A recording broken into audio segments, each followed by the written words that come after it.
Hello everyone, welcome back to BrodyAviation. We are back after a long break once again. Apologies about the delay. It's been 2 months since BrodyAviation has last been active, but we are back once again, but a break may occur after this video. Just giving you a warning on that. The real reason why I'm here today is because I want to discuss why the Rolls-Royce engines are very popular on the CWWS Fleet and why they are equipped. And that is what leads to this subject. Why do I put Rolls-Royce engines on my aircraft? Before I talk about why I love the Rolls-Royce engines, I want to go over the history of the engines first. The story begins in the early 1940s during World War II, under the work in Great Britain under a man named Frank Whittle. He's one of the first Rolls-Royce testers to make the jet engines for their company, and that's why he became an icon in Rolls-Royce's history.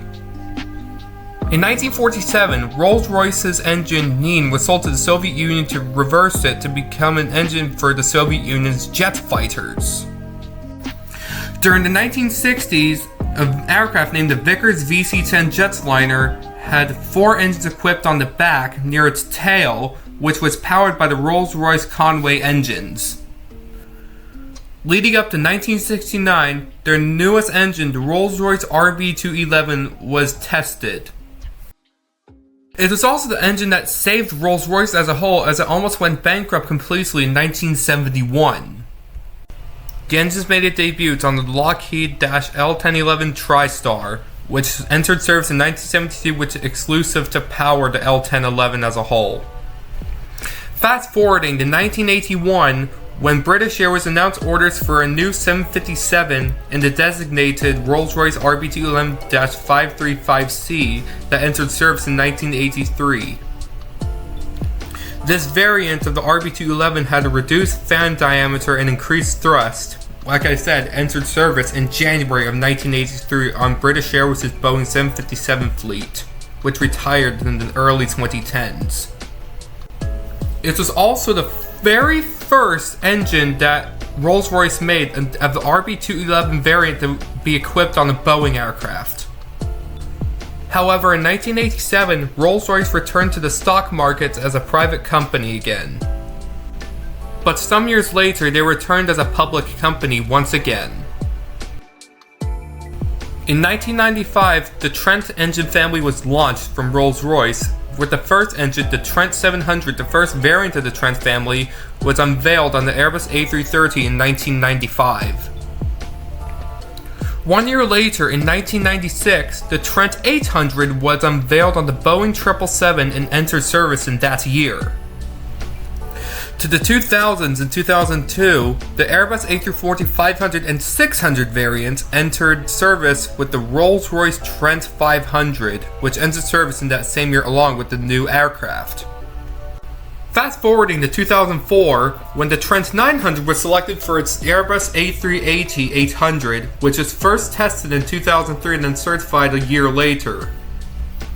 Moving on to the Trent 1000 for the Boeing 787 Dreamliner.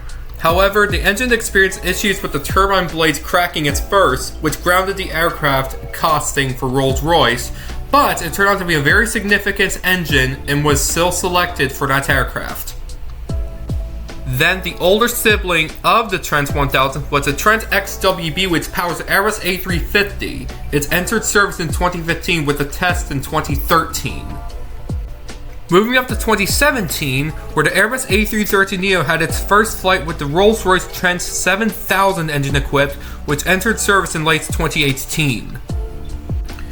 It is also the successor of the Trent 7000 on the Airbus A330-200 and 300. And that, my friends, is the history of Rolls-Royce's jet engines.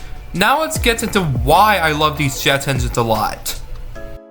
For all the aviation enthusiasts out there, you may think it's the sound, and the answer is actually yes, it is the sounds. Yes, it is.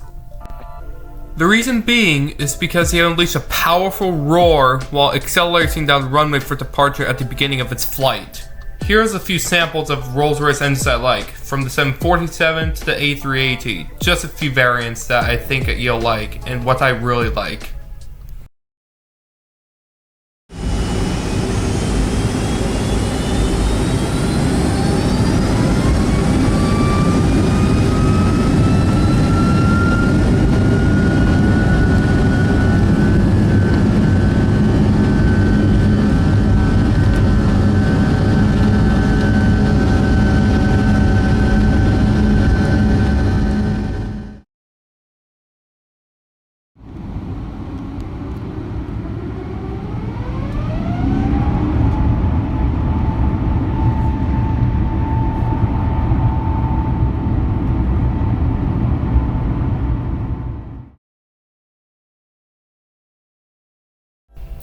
such magnificent engines. You could tell by hearing the deep roar within the engines when they were accelerating down the runway for departure. And I do not own these audio clips at all. All rights go to their original owners. I'm not trying to plagiarize or steal anybody's content. But unfortunately, that's all I have for you guys today. In the next video, I'm going to discuss the history of Victor Hotel Oscar Juliet's uniform, a Qantas Boeing 747-400, which was supposed to be Rolls-Royce test bed, but never was. That will be in the next video. I hope you guys enjoyed this video. Make sure you guys like, subscribe, and comment if you enjoyed the video. Anyways, this is Brody at Captain Wolf Warrior Studios and Brody Aviation signing off, and I'll see you later. Bye-bye.